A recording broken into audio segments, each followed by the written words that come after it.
The last time Preston Ashford prayed was the night his wife Sarah died in childbirth, taking their unborn son with her into the cold ground of Salina, Kansas. And when morning came with no divine intervention, he decided God had stopped listening or never had in the first place. That was 18 months ago in the spring of 1877, and now Preston worked his family ranch alone, speaking only when necessary to the few hands he kept on, going through the motions of living without actually feeling alive. The two-story house he had built with his own hands for Sarah stood mostly empty, rooms echoing with memories that cut deeper than any knife. He was 29 years old and felt ancient, his dark hair already showing threads of gray at the temples, his blue eyes hollow and distant. The neighboring ranchers' wives had tried bringing him meals and comfort, their unmarried daughters hovering with shy smiles, but Preston remained locked behind walls no one could breach.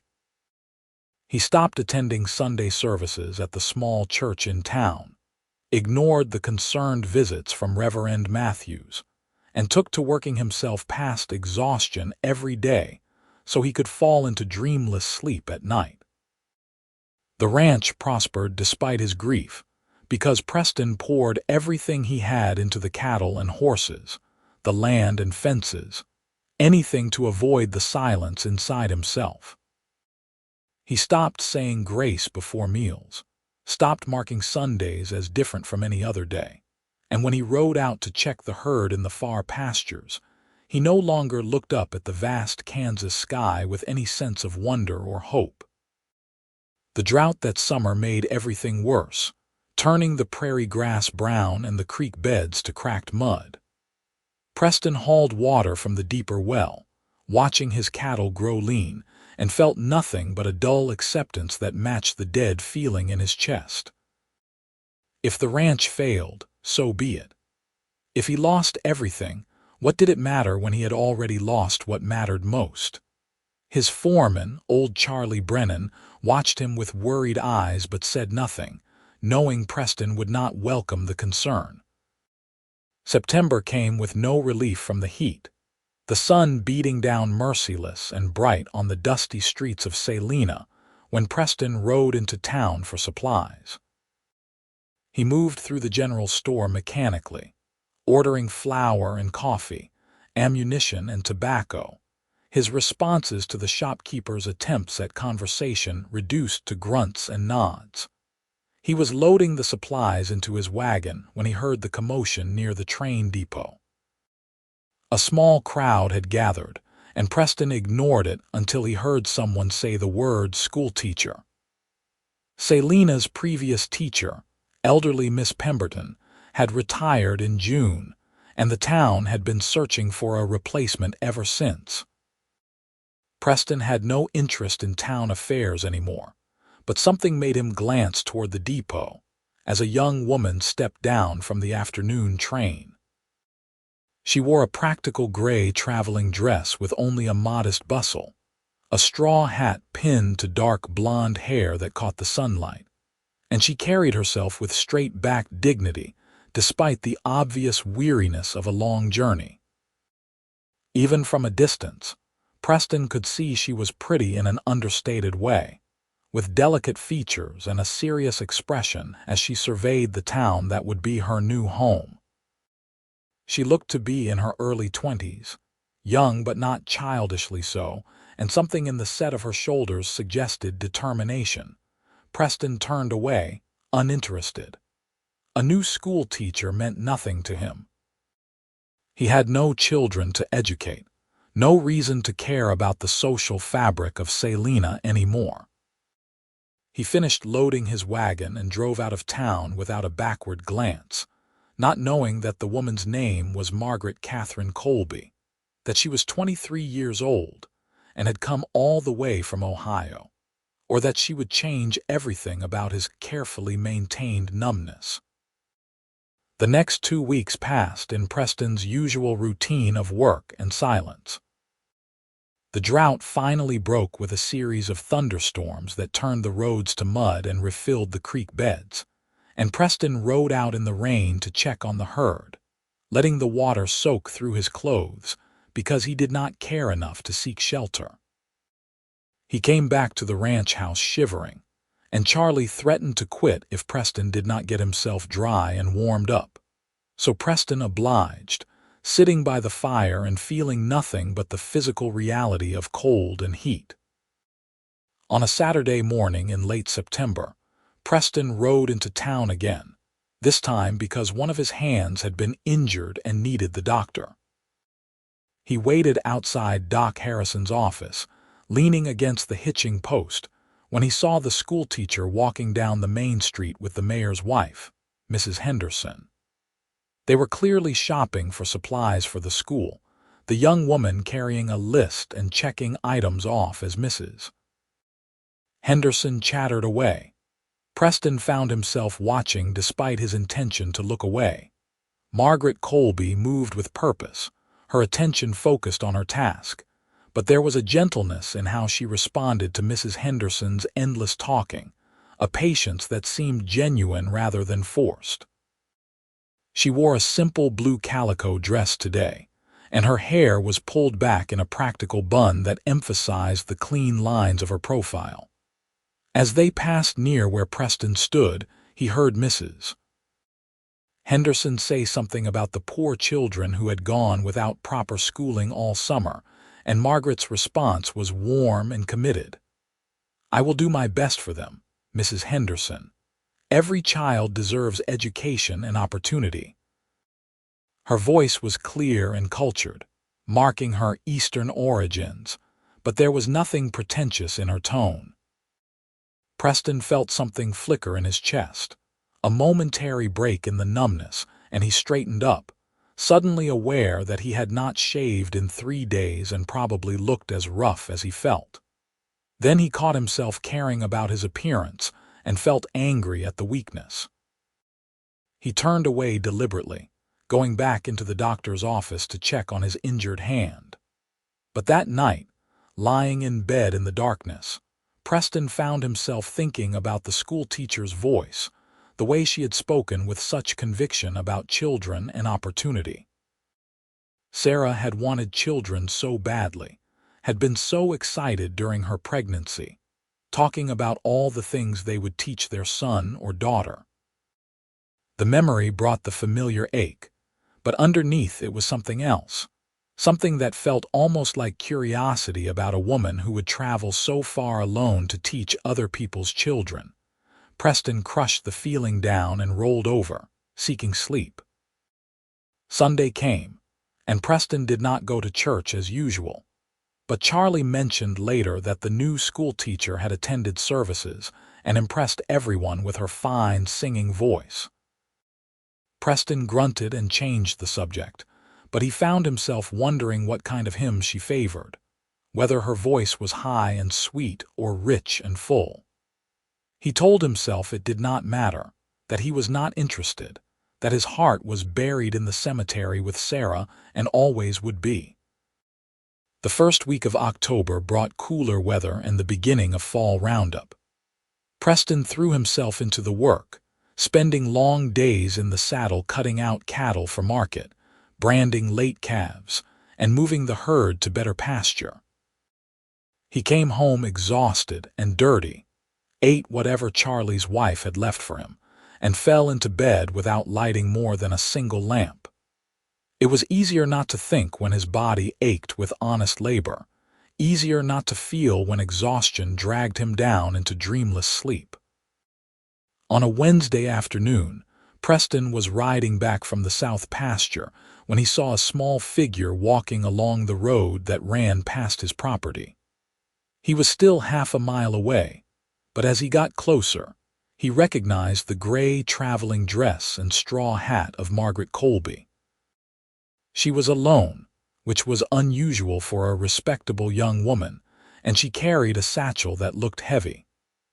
Preston's first instinct was to ride past with maybe a nod, to avoid any interaction that might require actual conversation. But as he drew closer, he saw that she was limping slightly, favoring her right foot, and her face was flushed with heat despite the cooling weather. Something in Preston that had not completely died, some remnant of the man he had been before grief hollowed him out, made him slow his horse and pull up alongside her. "You are a long way from town, miss," he said, his voice rusty from disuse in casual conversation. Margaret looked up, startled, and he saw that her eyes were a clear gray-green, intelligent and direct. She did not simper or flutter like some young women might have when addressed by a strange man on a lonely road. Instead, she assessed him quickly, taking in his worn range clothes and dusty hat, the good horse and well-maintained tack, and apparently decided he was not a threat. "I am, sir, though not by choice," she replied with a small, rueful smile.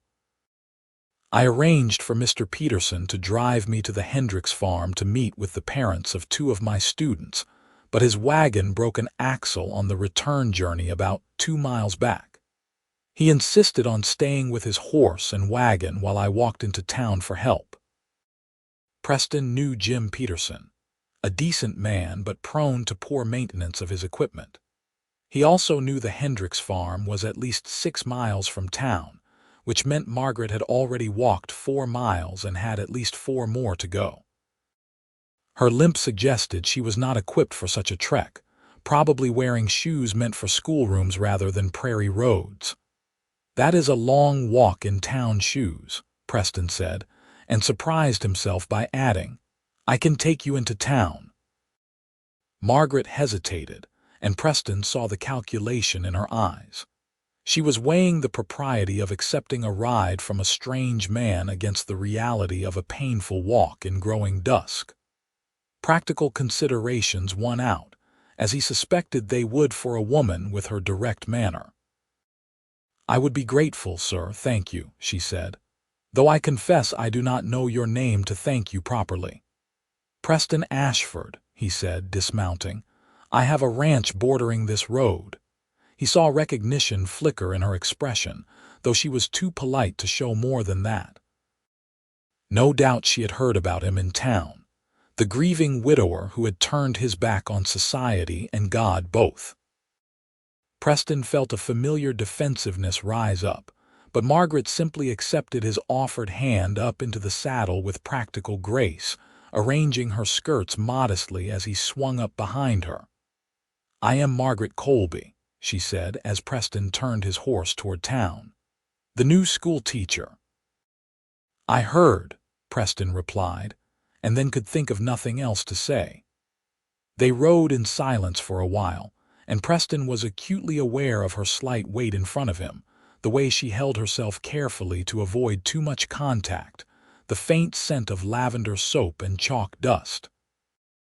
It had been so long since he had been close to a woman, since he had thought of women as anything but ghosts of memory, and the awareness made him uncomfortable. Margaret seemed content with the silence at first, but after about a mile, she spoke again. "You have a fine horse, Mr. Ashford." "What is his name, Ranger?" Preston answered shortly, then added despite himself, "I raised him from a colt." "He has a gentle gait," Margaret observed. "That speaks well of his training and his trainer." Preston felt obscurely pleased by the compliment, though he tried not to show it. Horses respond to how they are treated. Patience and consistency matter more than force. "I believe the same is true of children," Margaret said softly, and Preston heard real conviction in her words. "Though many teachers prefer the rod to patience, I fear. And you do not?" Preston asked, genuinely curious despite his intention to remain detached. "I do not," Margaret confirmed. "Oh, discipline has its place, certainly, but true learning comes from inspiration and engagement, not from fear. Children are not empty vessels to be filled but fires to be lit, as the saying goes." Preston found himself thinking about what kind of teacher she must be, patient and passionate both, and felt that dangerous flicker of interest again. He pushed it down, reminding himself that interest led to connection, connection led to caring, and caring led to the kind of devastating loss he could not survive again. Better to remain numb, alone, untouchable. They reached town as the sun was setting, painting the sky in shades of gold and crimson that Preston barely noticed. He helped Margaret down outside the boarding house where she lodged, and she thanked him with genuine warmth that made him want to both stay and flee at the same time. "You have been very kind, Mr. Ashford," she said, looking up at him with those clear eyes. "I hope we may meet again under better circumstances." Preston touched his hat brim in acknowledgement and rode away without answering, feeling her gaze on his back. He told himself he would avoid town for a good long while, would make sure their paths did not cross again, would let this brief encounter fade into nothing like it should. But that night, lying in bed, he found himself thinking about her voice when she talked about children and education, the way she had not flinched at the long walk ahead of her, the practical courage that seemed as much a part of her as her gray-green eyes.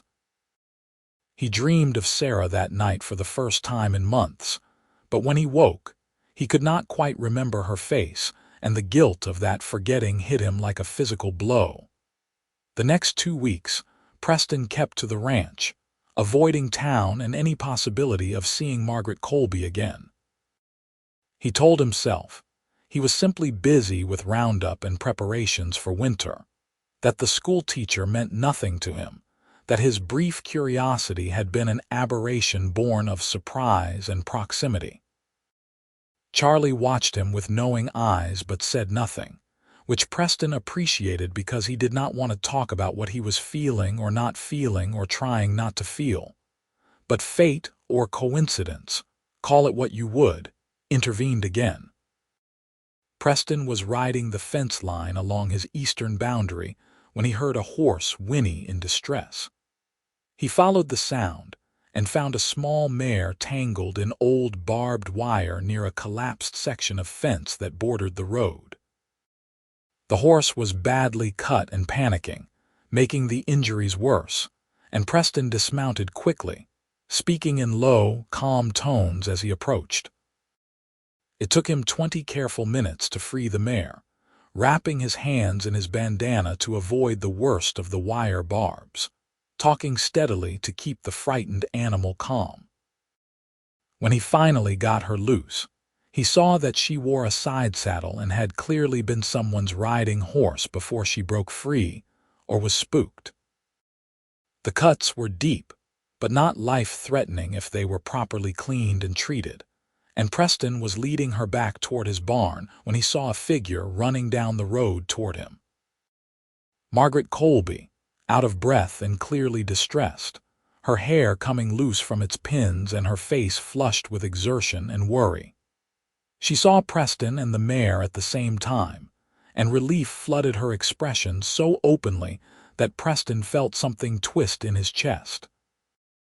"Oh, thank God," she gasped, reaching for the mare's neck. "Clover, you foolish girl, you scared me half to death." "This is your horse?" Preston asked, already knowing the answer. "Yes, I borrowed her from Mrs. Henderson to ride out to visit the Morris family," Margaret explained, running her hands over the mare's neck and sides, then seeing the blood from the wire cuts. "Oh no, she is hurt. This is all my fault. I should not have tied her so loosely, but I thought the tree was sturdy enough." "Wire cuts," Preston said.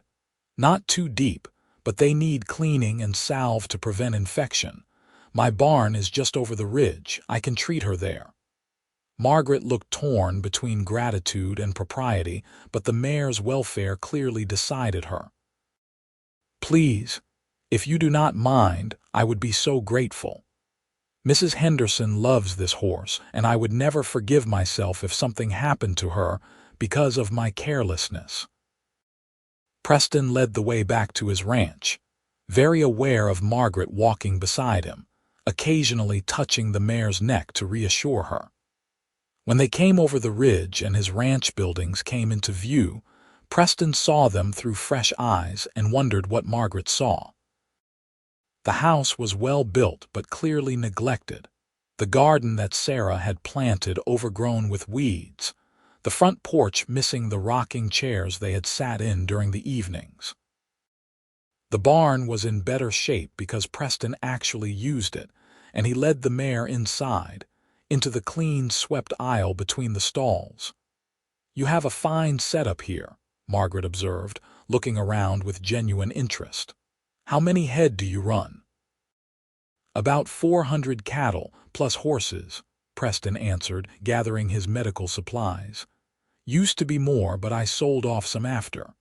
He stopped, not wanting to finish that sentence. Margaret's expression shifted to something softer, understanding without pity, which Preston appreciated more than he wanted to admit.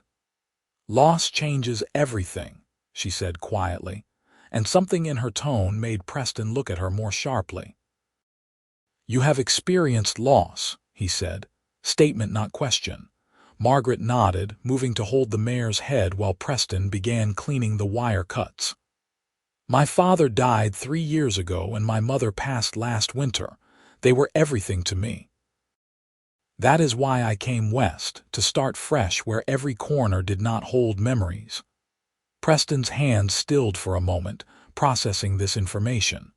Margaret understood grief, understood the weight of it, the way it colored everything.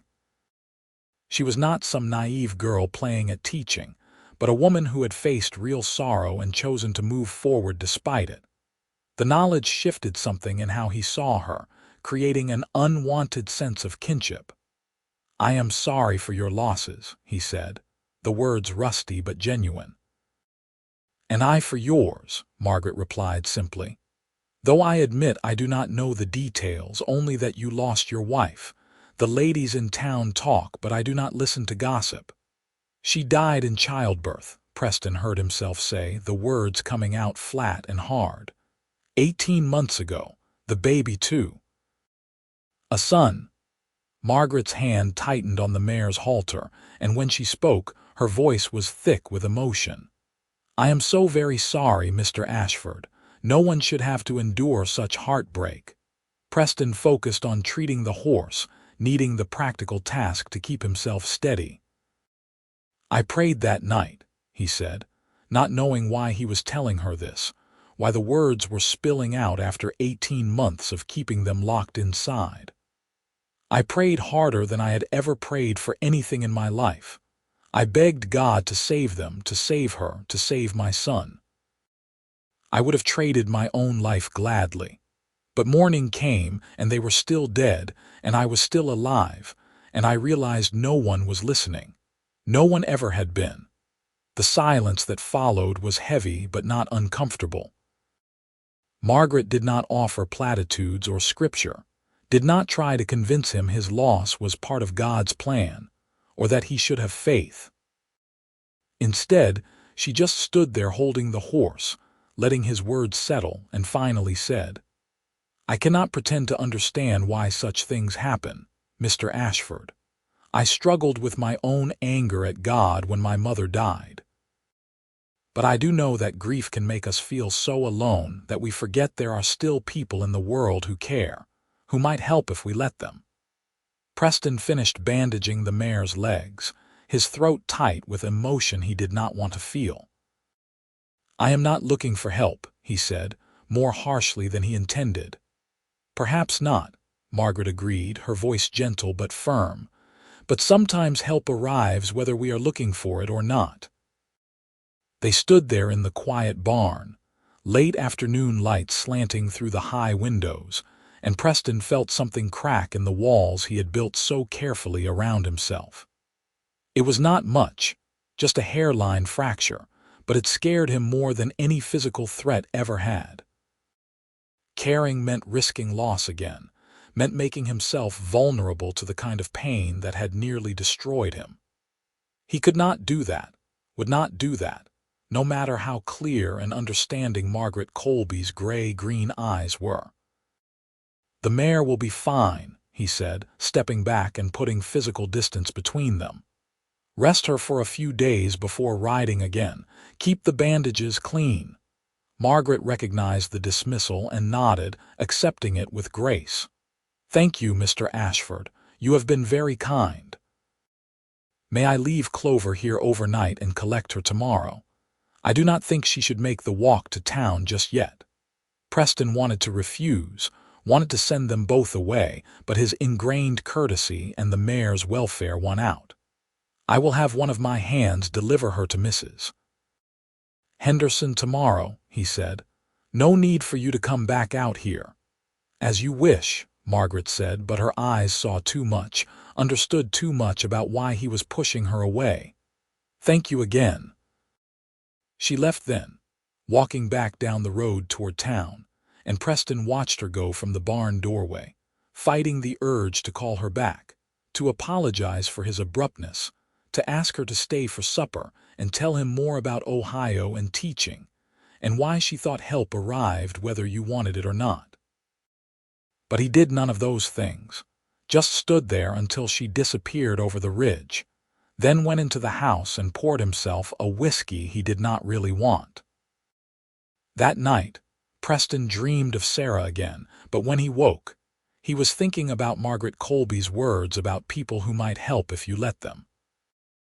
He was still thinking about them days later as October slipped toward November, and the prairie grass turned golden brown, as the morning frost grew heavier and the cattle bunched together for warmth.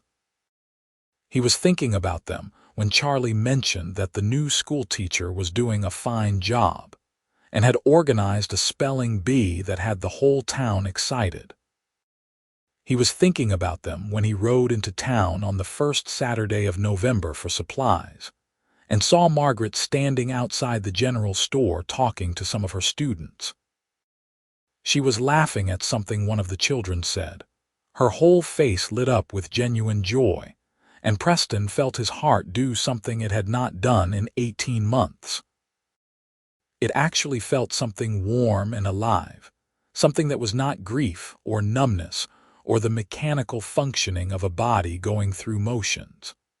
The feeling terrified him so much that he almost turned his horse around and rode straight home without getting his supplies. But Margaret looked up at that moment and saw him, and her face shifted into a smile that was surprised and genuinely pleased. And Preston found himself dismounting and tying up Ranger and tipping his hat to her like a civilized human being instead of the hermit he had become. "Mr. Ashford," she said warmly, excusing herself from the children and coming over to where he stood. "How good to see you. Thank you again for taking such good care of Clover. Mrs. Henderson was very impressed with your veterinary skills." "It was nothing," Preston said, feeling awkward and out of practice with normal conversation. "How are your students doing?" Margaret's eyes lit up at the question, and she launched into an enthusiastic description of their progress, the challenges they faced, her hopes for their futures. Preston found himself actually listening, actually interested, asking questions and getting drawn into her passion for teaching. Other townspeople passed by and greeted them both, and Preston realized with a start that he had been standing there talking to Margaret for nearly half an hour, that the sun had moved appreciably across the sky, that he had forgotten to be numb. "I am boring you with all this talk of education," Margaret said suddenly, looking apologetic.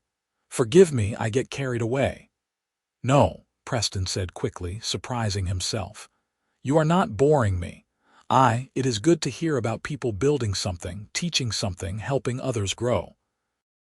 I have spent too long focused only on loss."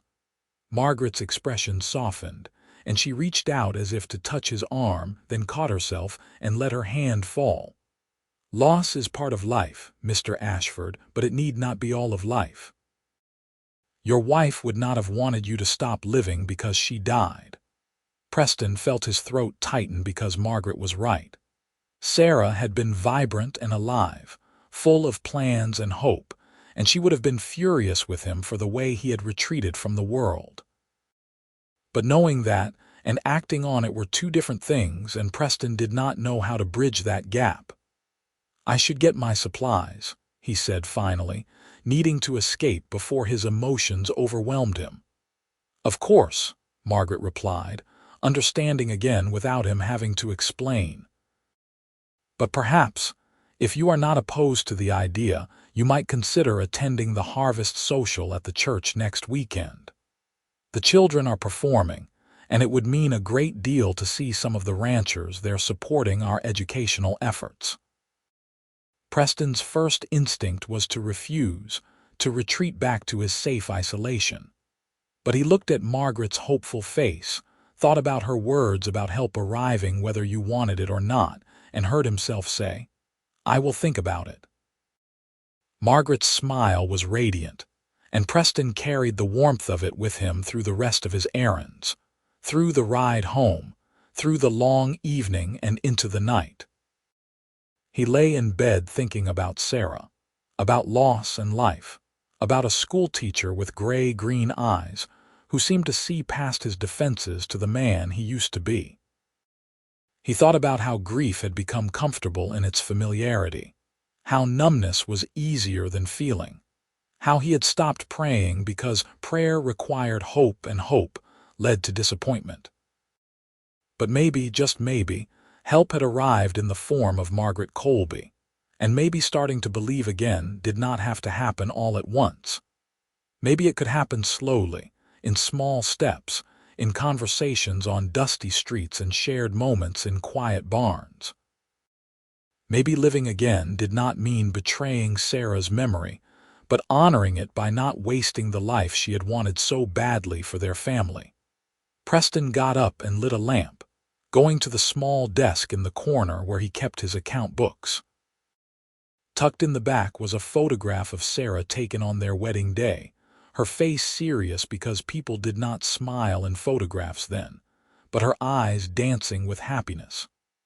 Preston looked at it for a long time, really looked at it and felt grief wash over him fresh and sharp. "I loved you," he said aloud to the photograph, his voice breaking. "I love you still. But I am so tired of being dead inside, Sarah. I do not know how to live again, but I think maybe I want to try." The photograph offered no answer, but Preston thought maybe Sarah would have approved of Margaret Colby, would have liked her practical kindness and clear-eyed intelligence. The thought made him feel less guilty about the warmth in his chest when he thought about the schoolteacher's smile. The week passed slowly, and Preston found himself thinking more and more about the harvest social. Charlie was delighted when Preston mentioned he might attend and immediately offered to press Preston's good suit and make sure his boots were polished. Preston let him fuss, feeling rusty and nervous about attending a social event after so long in isolation. He almost changed his mind a dozen times, but the image of Margaret's hopeful face kept him committed. Saturday evening came cool and clear, and Preston rode into town feeling like he was heading into battle rather than a church social. The building was already full of people when he arrived, families and ranchers, townsfolk and farmhands, all dressed in their Sunday best and talking animatedly. Preston felt conspicuously alone, painfully aware that the last time he had attended such an event, Sarah had been on his arm, laughing and charming everyone she met. He almost turned around and left, but then he saw Margaret across the room, wearing a dress of deep blue that brought out the color in her eyes, her hair arranged in soft waves instead of its usual practical bun. She was talking to Mrs. Henderson, but her gaze was scanning the room, and when she saw Preston, her whole face lit up with such genuine pleasure that he felt his resolve firm. He was here, he would stay, he would try. Margaret excused herself and made her way through the crowd to him, and Preston noticed that several people watched their interaction with interest. Small towns loved their gossip, and the grieving widower talking to the new schoolteacher would fuel speculation for weeks. Preston found he did not care as much as he thought he would. "You came," Margaret said simply, and the warmth in her voice made Preston feel like he had accomplished something significant. "I said I would think about it," he replied, attempting lightness. I thought about it and decided the answer was yes. I am very glad, Margaret said, and then with a hint of mischief, though I confess I only gave you 50-50 odds of actually appearing. Preston found himself almost smiling, the expression feeling strange and rusty on his face. Your confidence is inspiring. My realism is well developed, Margaret countered, but I am happy to be proven overly pessimistic. Come, let me introduce you to some of my students. She led him over to where a group of children were gathered, ranging in age from 6 to 14, and introduced Preston to each one by name, telling him something specific and positive about each child. Preston was impressed by how well she knew them, how much she clearly cared, and found himself responding to their shy greetings with genuine interest. These were the future of Salina, children who would grow up to run ranches and businesses, to build families and communities, and Margaret was giving them the tools they needed to succeed. The program began with the children performing recitations and songs, and Preston watched from the back of the room, his attention split between the performances and Margaret's face as she watched her students with obvious pride. When a small boy stumbled over his lines and looked ready to cry, Margaret gave him an encouraging nod that helped him recover and finish strong. When the older students performed a complex harmony, Margaret's hands moved slightly as if conducting, her lips forming the words along with them. During the social hour that followed the performances, Preston found himself actually talking to people, responding to greetings, accepting condolences for his loss without retreating into stiff silence. Several ranchers engaged him in discussions about cattle prices and weather predictions, normal conversations that felt almost foreign after so long in isolation. And through it all, he was aware of Margaret moving through the room, talking to parents about their children, accepting compliments on the program, bringing people together with her easy warmth. When she finally made her way back to him, carrying 2 cups of cider, Preston accepted one gratefully. You look tired, he observed, noticing the faint shadows under her eyes. Teaching is exhausting work, Margaret admitted, but I love it. These children matter so much, and the opportunity to shape their futures is both humbling and energizing. You are good at it, Preston said. Anyone can see how much they respect and care for you. Margaret blushed slightly, pleased by the compliment. That means a great deal coming from you, Mr. Ashford.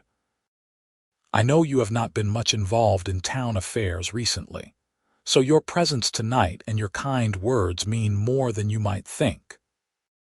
Preston found himself wanting to tell her that she was the reason he had come, that her earlier words about help arriving had lodged in his mind and heart, that he was trying to believe again in something beyond his grief. But the words stuck in his throat, too revealing and vulnerable, so he just nodded and sipped his cider. They stood in comfortable silence for a moment, and then Margaret said quietly, "Would you walk with me? I could use some fresh air after being in this crowded room all evening." Preston should have refused, should have maintained proper distance and avoided any appearance of impropriety. But he found himself setting down his cup and offering his arm, which Margaret took with a small smile. They slipped out the side door into the cool November evening, walking slowly along the quiet street, their breath misting in the cold air. "I want to thank you," Margaret said after a moment, "for giving me a chance to know you a little. I know you have been through terrible loss, and I imagine letting anyone in feels dangerous." Preston was quiet for a long moment, gathering his thoughts. "When Sarah died, I felt like I died too," he finally said, the words coming slowly but honestly. "I kept breathing, kept working, kept existing, but I was not really alive. And I told myself that was fine, that I deserved the emptiness because I had failed to protect her and our son.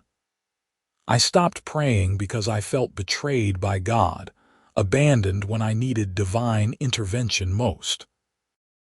I built walls to keep out any possibility of caring again, because caring had led to such devastating loss. He paused, and Margaret waited patiently for him to continue, not rushing or offering empty comfort.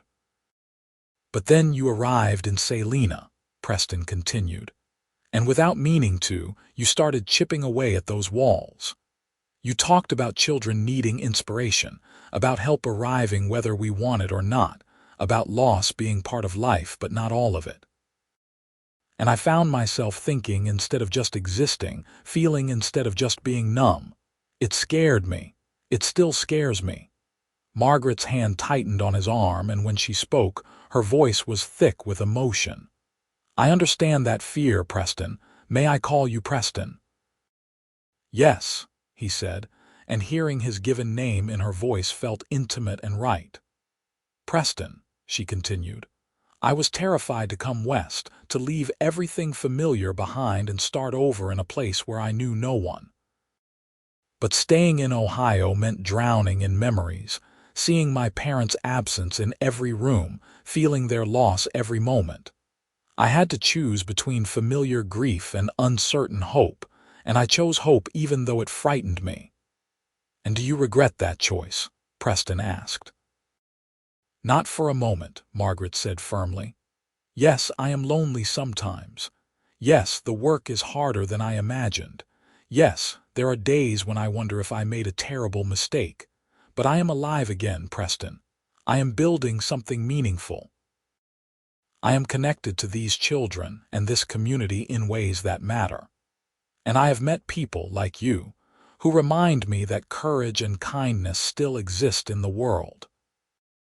They had reached the end of the street where the buildings gave way to open prairie, and they stood looking out at the vast darkness broken by brilliant stars. Preston had not really looked at the stars in 18 months, had not let himself feel the wonder of the immense sky, but now he looked up and felt something shift inside him. The universe was so large, and human suffering was so small in comparison, yet somehow it mattered. He mattered. Margaret mattered. The connection forming between them mattered. "I do not know if I can do this," Preston said quietly, his voice rough with emotion. "I do not know if I can risk caring again, if I can survive another loss." Margaret turned to face him, and even in the dim light from the distant church windows, her eyes were luminous and direct. "No one can promise you that caring will not lead to loss again, Preston. That is the risk of living, of loving, of being human. But I can tell you that the alternative is a kind of death in life, and you deserve better than that. Sarah would have wanted better for you than that." Preston felt tears prick his eyes, the first he had allowed himself to shed since the day of Sarah's funeral. "How do I start?" he asked, his voice breaking. "How do I begin to believe again when believing led to such disappointment?" "Slowly," Margaret said gently, reaching up to touch his face with her gloved hand. "You start slowly, one small step at a time.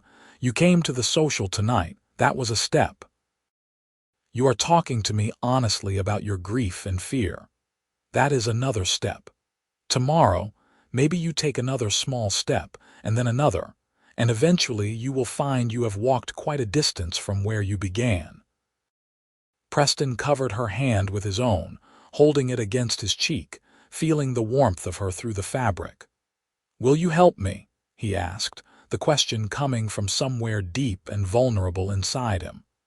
"Will you be patient with me while I figure out how to live again?" "Yes," Margaret whispered, and Preston saw tears on her own cheeks now. "I will help you and you will help me, because I am not as brave as I pretend to be, and this new life is harder than I expected. We will help each other." They stood there in the November night, two wounded people finding unexpected connection, and Preston felt the first real stirring of hope in 18 months. It was fragile and uncertain, this beginning belief that life might hold something good again, but it was real. Margaret made it real by being exactly who she was, by seeing his pain and not flinching from it, by offering partnership instead of pity. "We should go back before people start talking," Preston said reluctantly. "People are already talking," Margaret replied with a small smile.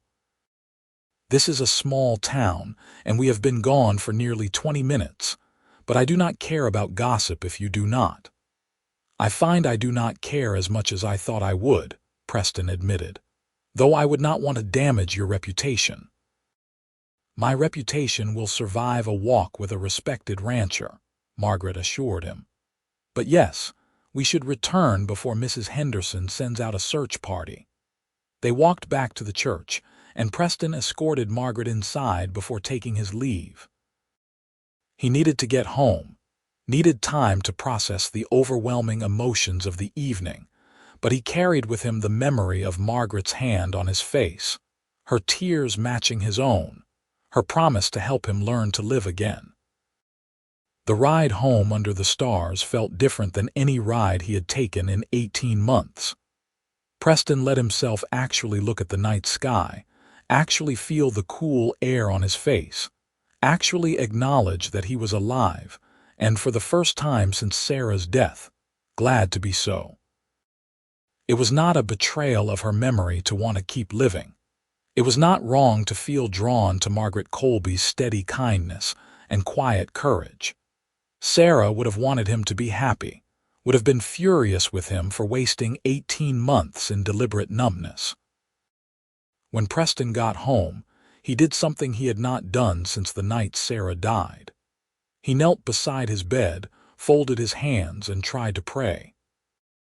The words did not come easily at first, and he felt awkward and rusty, like a man trying to speak a language he had once known but had not used in a long time.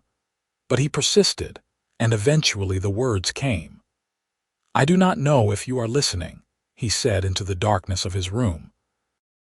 "I do not know if you ever were, or if Sarah's death was just random tragedy without meaning or purpose. But I am trying to believe again, trying to hope that there might be something beyond grief and loss.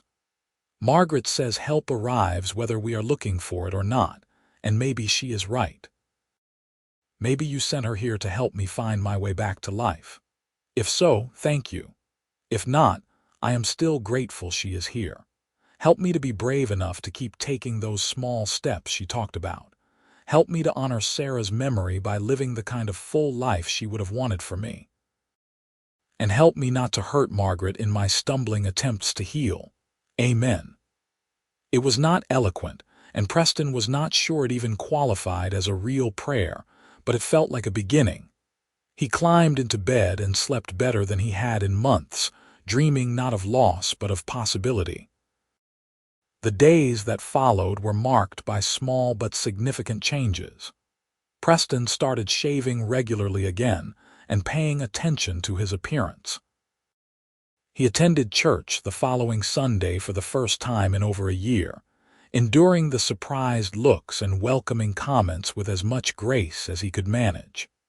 Margaret's smile, when she saw him walk into the church, made the discomfort worthwhile. He sat in the back and did not sing the hymns because his voice was too rusty and emotional. But he listened to the sermon and tried to let the words about faith and redemption sink into his wounded heart. After the service, several people approached him with genuine warmth, welcoming him back into the community fold. Preston responded awkwardly but honestly, and if some of his answers were too blunt or his social skills too rough from disuse, people seemed willing to make allowances. Margaret stood nearby talking to Mrs. Henderson, but Preston felt her attention on him, felt her support even from across the room, and it steadied him. When he finally made his way outside, Margaret was waiting near his horse. She wore a green dress that complemented her coloring, and her hair was arranged in a simpler style than her usual teaching bun, making her look younger and softer. "That took courage," she said quietly, falling into step beside him as he walked toward where Ranger was tied. "You make it sound like I stormed a fortress," Preston replied. attempting humor though his hands were shaking slightly from the emotional effort of being in church again. "In a way, you did," Margaret said seriously. "You stormed the fortress of your own grief and isolation. That takes more courage than any physical battle." Preston looked at her, this woman who seemed to understand him better than anyone had since Sarah, and felt his heart do that alarming thing again, where it actually felt something warm and alive. "Would you like to come out to the ranch for Sunday dinner?" he heard himself ask, the invitation coming out before he could second-guess it. Charlie's wife Mary always makes too much food, and it would be nice to have company. Margaret's smile was radiant. "I would love to if it would not be an imposition." "It would not," Preston assured her, and meant it. They rode out to the ranch together, Margaret sitting side-saddle on a borrowed horse, talking easily about her week and her students. Preston found himself actually responding, telling her about the ranch work and his plans for the winter. It was the kind of comfortable conversation he had thought he would never have again, and it felt precious and fragile and terrifying all at once. Mary was delighted to have a guest and fussed over Margaret, serving a dinner of roasted chicken and vegetables, fresh bread and apple pie. They ate at the kitchen table rather than the formal dining room because it felt less awkward and more intimate, and Preston watched Margaret charm both Charlie and Mary with her genuine interest in their lives and opinions. She asked intelligent questions about ranching, complimented Mary's cooking with obvious sincerity, and drew out Charlie's stories about the old days with real engagement. After dinner, Preston gave Margaret a tour of the ranch, showing her the barn and corrals, introducing her to his horses, explaining his operation with more animation than he had felt in months. Margaret listened attentively, asking good questions and offering thoughtful observations, and Preston realized with a start that he was actually enjoying himself, actually feeling present in his own life instead of just going through motions. They ended up on the front porch as the sun was setting, sitting on the steps because the rocking chairs Sarah had wanted were long gone, donated to the church after her death because Preston could not bear to see them empty. The evening was cool but not cold, and they sat close enough that their shoulders almost touched, watching the sky turn shades of orange and purple. "This is a beautiful place," Margaret said softly. "I can see why you love it." "Sarah and I built it together," Preston replied, and realized he could say her name without feeling like his chest was being crushed. She had such plans for the house, for the garden, for the future. When she died, all those plans died with her, and I could not see any reason to care about the place anymore. "But you still took good care of it," Margaret observed. "The buildings are sound, the stock is healthy, the land is well managed. Even in your grief, you did not let it fall apart." Preston had never thought of it that way, but Margaret was right. Even at his lowest, he had maintained the ranch, had kept things running, had not let Sarah's dream completely die. "I suppose I did," he said slowly. "I thought I was just going through motions, but maybe some part of me was still fighting to keep living." "The human spirit is resilient," Margaret said. "Even when we think we are giving up, even when we want to surrender to grief, something in us keeps fighting for survival, for hope, for the possibility of joy again." They sat in silence for a while, and Preston found himself gathering courage to say what he had been thinking for weeks. "Margaret, I need you to understand something. I am drawn to you more than I have been drawn to anyone since Sarah died. You make me want to live again, to feel again, to hope again. But I am also terrified because caring led to such devastating loss before. I do not know if I can be what you deserve, if I can give you the kind of uncomplicated affection you should have.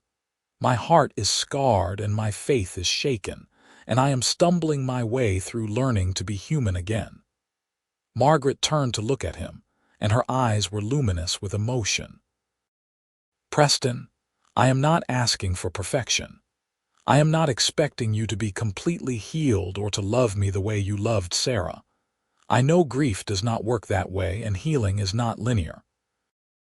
What I am asking is that you let me walk beside you as you figure out how to live again, that you trust me enough to be honest about what you are feeling, that you give yourself permission to care without feeling guilty about it." "And what about you?" Preston asked, his voice rough. "What are you getting from this besides the burden of helping a broken man put himself back together?"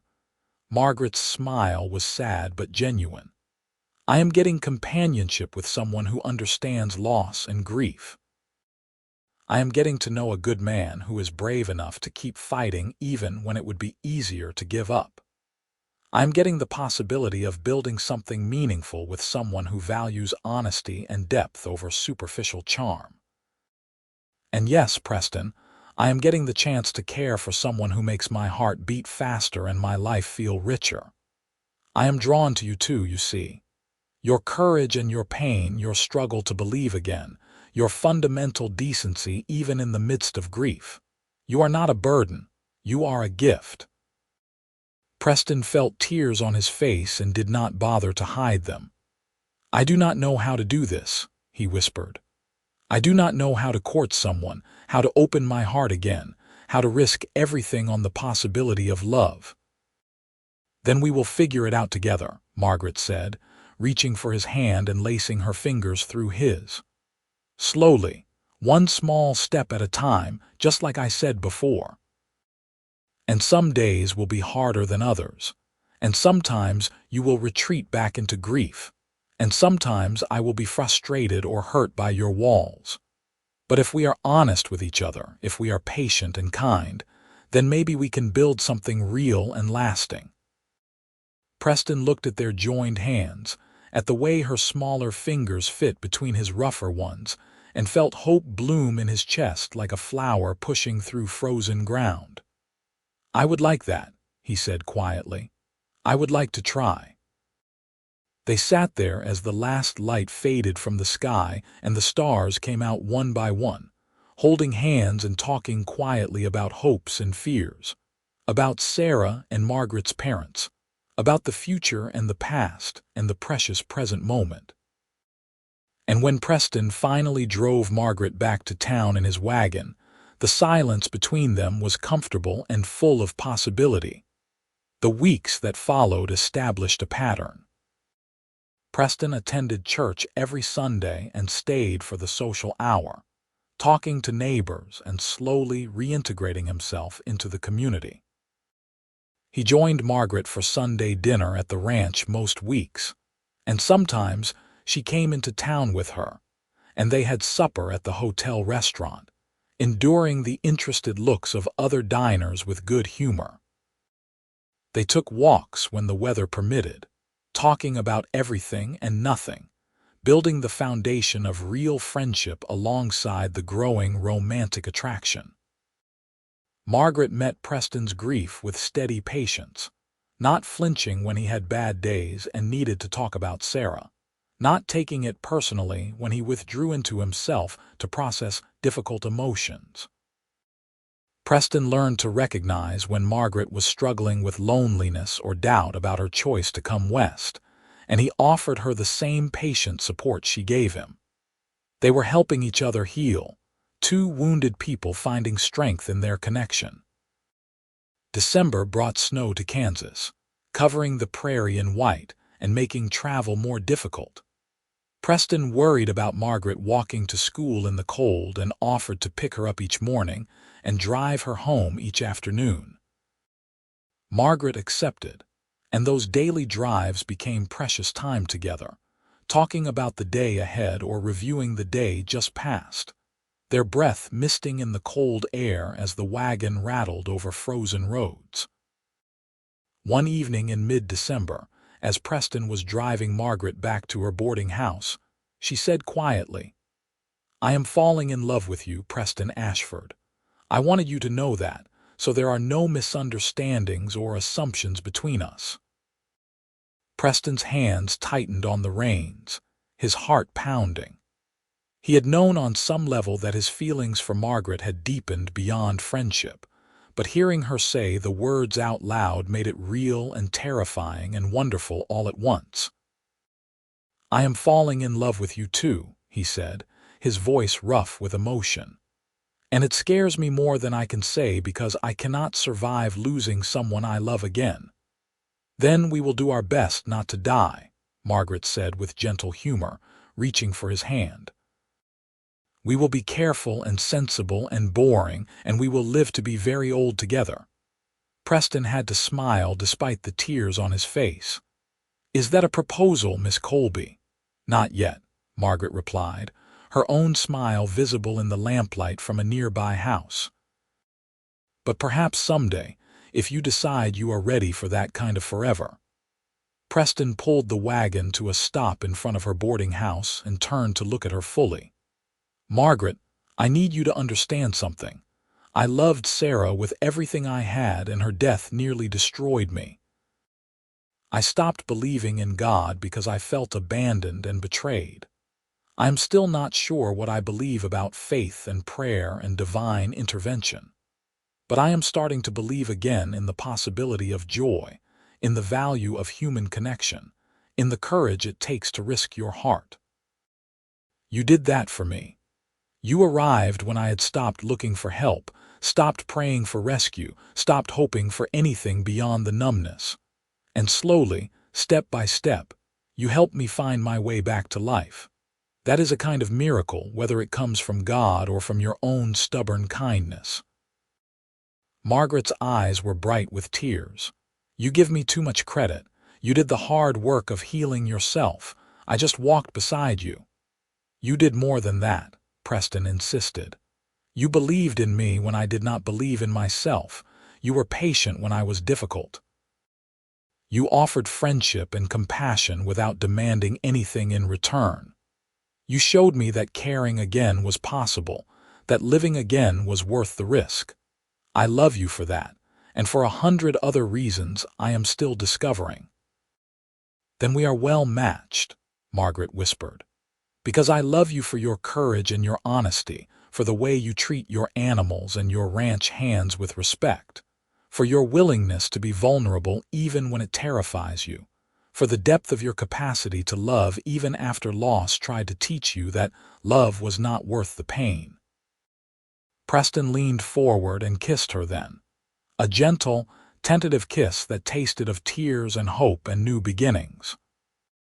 Margaret kissed him back with equal tenderness, and when they finally pulled apart, Preston felt like he had crossed some invisible threshold, had committed himself to the possibility of a future he had thought was lost forever. Christmas came, and Preston attended the church service and town celebration, standing beside Margaret as the children performed their Christmas pageant. He found himself actually singing the carols, his rusty voice blending with Margaret's clear soprano.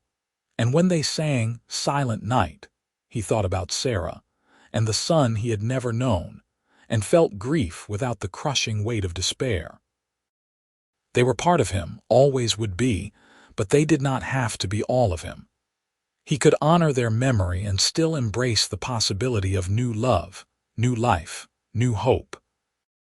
On Christmas evening, Preston gave Margaret a small gift, a delicate silver locket he had ordered from a jeweler in Kansas City. Inside was a tiny photograph of them together, taken by the traveling photographer who had come through Salina in November. Margaret's eyes filled with tears when she opened it, and she put it on immediately, the locket resting just above her heart. "I will treasure this always," she said, touching the locket reverently. "I wanted you to have something that showed you matter to me," Preston said simply. "That this is real and important and not just something to fill the void Sarah left." "I never thought I was filling a void," Margaret assured him. "Sarah has her place in your heart and I have mine. There is room for both."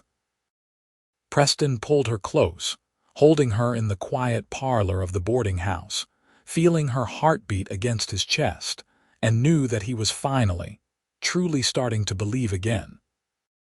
Not necessarily in the God who had ignored his desperate prayers 18 months ago, but in the power of human connection, in the possibility of healing, in the courage it took to risk loving again. Winter deepened, and Preston and Margaret continued their careful courtship, building trust and intimacy through honest conversation and shared experiences. Preston introduced her to his extended family of ranch hands and their wives, and Margaret welcomed them all with her characteristic warmth. She learned to ride astride instead of side saddle, and Preston taught her how to handle cattle and mend fences, pleased by her willingness to learn and her lack of squeamishness about ranch work. In February, on a cold Sunday afternoon at the ranch, Preston took Margaret to the small family cemetery on the eastern edge of his property. Sarah's grave was there, marked by a simple stone that Preston had kept clear of weeds and snow throughout the months of his grief. He had not brought anyone here before, and his heart was pounding as he and Margaret stood before the grave. "I wanted you to meet her, in a way," Preston said quietly. "To know that she was real and important, and that my love for you does not diminish what I felt for her." Margaret stood silently for a moment, and then she said softly, "Sarah, I hope you do not mind that I love him. I will take good care of his heart, I promise, and I will never try to replace you or make him forget you. Thank you for loving him first, for teaching him what love could be. I will do my best to be worthy of the man you helped shape." Preston felt his throat tighten with emotion, and he pulled Margaret close, burying his face in her hair. "Thank you," he whispered. "Thank you for understanding." They stood there for a while, holding each other in the cold February wind, and Preston felt a weight lift from his chest that he had not even known he was carrying. He had been afraid that loving Margaret meant betraying Sarah, but now he understood that love was not a finite resource to be rationed. The human heart had infinite capacity if you were brave enough to let it expand. As they walked back to the house, Preston said, "I think I am ready if you are." "Ready for what?" Margaret asked, though her smile suggested she knew. "Ready to ask you to marry me," Preston said, stopping and taking both her hands in his. "Ready to risk everything on the possibility of a future together. Ready to believe that love is worth the pain it might bring. Margaret Colby, will you marry me? Will you take on a scarred and healing cowboy who is still figuring out how to pray again, who loves you more than he thought possible, who wants to build a life with you here on this ranch?" Margaret's face was radiant with joy and tears. "Yes," she said simply. "Yes, I will marry you, Preston Ashford. I will be your wife and your partner and your companion. I will help you keep believing, and you will help me keep hoping, and we will build something beautiful together." Preston kissed her then, a deep and passionate kiss that sealed their commitment. And when they finally pulled apart, he saw Sarah's stone in the distance and sent a silent thank you to the wife he had lost. She had taught him to love, and that capacity to love had survived her death, had been reborn through Margaret's patient kindness and stubborn belief in his potential for healing. They were married in April of 1878, when the prairie was covered in wildflowers, and the air was soft with spring. The church was full of well-wishers, and Margaret wore a simple white dress that she had sewn herself with help from some of the ranch wives. Preston wore his best suit and polished boots, and when he stood at the altar waiting for Margaret to walk down the aisle, he found himself actually praying. "Thank you," he said silently, not sure who he was talking to but needing to say the words anyway. "Thank you for bringing her to me when I had stopped looking, for giving me another chance at happiness, for teaching me that grief does not have to be the end of the story. Help me to be the husband she deserves, to honor the gift of her love, to keep believing even when things are hard." Margaret came down the aisle on the arm of Mayor Henderson, who was standing in for her late father, and her eyes were locked on Preston's face with such love and trust that he felt his heart expand to painful fullness. When she reached his side and took his hand, Preston knew that he was finally, completely alive again. The vows they exchanged were traditional but felt deeply personal, promises to love and honor, to cherish and protect, to be faithful through whatever joys and sorrows life might bring. When Reverend Matthews pronounced them husband and wife, Preston kissed Margaret with all the love and gratitude in his healing heart, and the congregation applauded with genuine happiness for the cowboy who had stopped believing and the woman who had helped him find faith again. The reception was held at the ranch, with tables set up in the yard and food contributed by every family in the area. There was music and dancing, laughter and celebration, and Preston found himself actually enjoying the party, actually feeling present and happy, instead of going through empty motions. He danced with his bride, held her close as the sun set over the prairie, and whispered his love into her ear while the stars came out overhead. That night, in the house he had built for Sarah, but now shared with Margaret, Preston held his new wife and felt complete in a way he had not thought possible. Margaret was patient and tender, understanding his nervousness and grief-tinged joy, and their wedding night was sweet and emotional and right. "I love you," Preston whispered in the darkness, holding Margaret close. "I will spend the rest of my life showing you how much." "I love you too," Margaret replied, her hand over his heart. "We are going to be so happy, Preston, I know it." And they were. The years that followed brought the normal ups and downs of ranch life, the challenges of weather and markets, the joys and frustrations of building a life together. Margaret continued teaching for 2 more years until she became pregnant with their first child in the spring of 1880. Their son was born in November, healthy and strong, and they named him Thomas Preston Ashford. Preston held his son with shaking hands and streaming tears, terrified and grateful in equal measure, and Margaret smiled at him with complete understanding. "He is perfect," she said softly, "and you are going to be a wonderful father." Preston had worried that having a child would bring back all the grief and trauma of losing Sarah and their unborn son, but while there were difficult moments, the overwhelming emotion was joy. Thomas was a miracle, a gift, a symbol of hope and new beginnings. Preston found himself praying again regularly, prayers of thanks and wonder, prayers for protection and wisdom, prayers that felt genuine and heartfelt instead of desperate and demanding. 2 years later, Margaret gave birth to their daughter, whom they named Mary Catherine after both Preston's mother and Margaret's mother. And 3 years after that, another son arrived, Daniel Charles, completing their family. The house that had been so empty and echoing filled with the noise and chaos of children, with laughter and tears, with the messy, beautiful reality of family life. Preston expanded the ranch over the years, buying adjoining properties as they became available, building up his herd and his reputation as a fair dealer and skilled cattleman. Margaret eventually stopped teaching to focus on their growing family, but she remained involved in education, serving on the school board and advocating for better resources for Salena's children. Together, they became pillars of the community, respected and loved for their generosity and integrity. On their 10th wedding anniversary in April of 1888, Preston took Margaret back to the spot where he had proposed, and they stood holding hands looking out over the ranch that had become truly theirs together. "You remember when I said I had stopped praying for help?" Preston asked, his arm around Margaret's waist. "I do," Margaret replied, leaning into his embrace. "I was wrong to stop," Preston said quietly.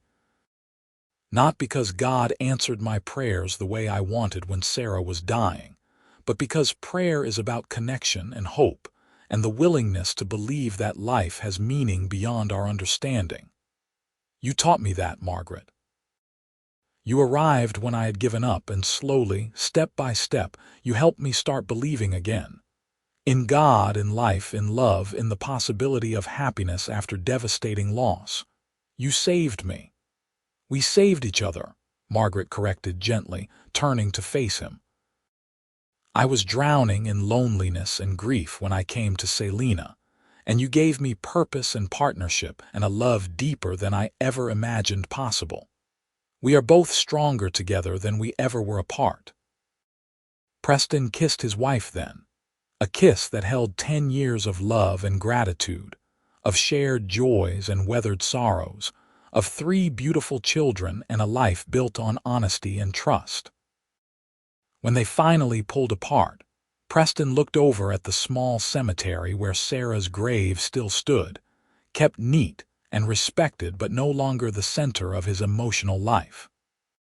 "Thank you," he said silently to the wife he had lost, knowing that Sarah would have been happy for him, would have loved Margaret and the children, would have wanted him to embrace life instead of mourning forever. And then he turned back to Margaret, to the present and the future, to the woman who had arrived when he stopped praying and had given him every reason to believe again. Their children grew strong and healthy, educated and loved. Thomas inherited his father's love of ranching and eventually took over management of the operation. Mary became a teacher like her mother, spreading education and opportunity to the next generation. Daniel studied law and opened a practice in Selina, serving the community with integrity and wisdom. Preston and Margaret watched their children grow with pride and joy, grateful for every moment, every milestone, every ordinary day of family life. As they grew older, Preston and Margaret remained devoted partners, weathering the inevitable challenges of aging and loss with the same honest communication that had always characterized their relationship. They lost Charlie to old age in 1895, and Preston grieved deeply for the friend who had stood by him through his darkest days. But Margaret was there to comfort him, to remind him that grief was the price of love and that Charlie's friendship had been worth that price. In 1903, as Preston approached his 55th birthday, he and Margaret celebrated their 25th wedding anniversary with a large party attended by children and grandchildren, friends and neighbors, a testament to the rich life they had built together. Standing on the porch of the house that had witnessed so much joy and sorrow, Preston looked out at the gathering and felt overwhelming gratitude. "I stopped believing once," he said to Margaret, holding her hand as they watched their grandchildren play in the yard. "I stopped praying, stopped hoping, stopped living in any real sense. And then you arrived, unexpected and determined, and you refused to let me stay buried in grief. You taught me that faith is not about getting what you want from God, but about having the courage to keep reaching for connection and meaning even when life breaks your heart. You taught me that love is worth the risk of loss, that healing is possible, that believing again takes courage but brings rewards beyond measure." Margaret's eyes were bright with tears as she squeezed his hand. "And you taught me that strength comes in many forms, that vulnerability is not weakness, that the human heart has infinite capacity for renewal if we let it. You let me in when you wanted to stay locked away, and that took more courage than any grand gesture ever could. I am so proud of you, Preston Ashford. I am so grateful for every day we have had together." They kissed then, a gentle kiss full of 25 years of love and partnership, of 3 children and 6 grandchildren, of a life built on the foundation of 2 people who had known devastating loss and had found the courage to risk loving again. And as the sun set over the Kansas prairie, they both loved. Preston sent up a prayer of thanks to whatever force in the universe had brought Margaret Colby to Selina, when he needed her most, when he had stopped praying for help, but had received it anyway in the form of a determined young schoolteacher with gray-green eyes and a stubborn belief in his capacity for healing. The years continued to pass, bringing the inevitable changes of aging and the new century. Preston and Margaret remained active and engaged as long as their health permitted, welcoming great-grandchildren and watching their family tree branch and grow. When Margaret's health began to fail in 1912, Preston cared for her with the same patient devotion she had shown him during his darkest days, sitting by her bedside and holding her hand, telling her stories of their life together, and reassuring her that he would be all right. "You gave me everything," he whispered to her in her final days, tears streaming down his weathered face. "You gave me life after I thought my life was over. You gave me children and grandchildren, love and purpose, faith and hope. You were the answer to prayers I had stopped saying, and I have been grateful every single day for the gift of you." Margaret's eyes, dimmed by age but still full of love, found his face. "And you gave me the same, my darling Preston. You gave me a home and a family, purpose and partnership, a love that sustained me through everything. I'm not afraid because I know I am leaving you surrounded by people who love you, and I know you will keep believing, will keep living fully until we are together again." She died peacefully in the spring of 1912, surrounded by family, and Preston grieved deeply, but without the destroying despair that had consumed him after Sarah's death. He had learned that grief and love were intertwined, that loss was the price of having something precious, and that healing was possible even after heartbreak. He buried Margaret in the family cemetery next to Sarah's grave, knowing that both women would approve of the arrangement, and he continued to live with purpose and engagement for 7 more years. Preston Ashford died in his sleep in November of 1919, just 2 months shy of his 71st birthday. His children and grandchildren gathered for the funeral, celebrating a life well lived, a man who had known terrible loss but had found the courage to believe in love and hope again. They buried him beside Margaret, and on his stone they inscribed words that captured his journey. He stopped praying, she arrived, he started believing again. And in the decades that followed, as new generations lived and worked on the ranch Preston and Margaret had built together, their story became family legend. The story of a grieving cowboy who had lost everything and stopped believing in anything, and the determined schoolteacher who had arrived unexpected and unwelcome, and how together they had built a life of love and faith and enduring partnership. It was a story that reminded each new generation that grief need not be the end, that courage means risking your heart again, and that sometimes the answer to prayers we have stopped saying arrives anyway, bringing healing and hope and the possibility of believing again in the goodness of life and the power of love.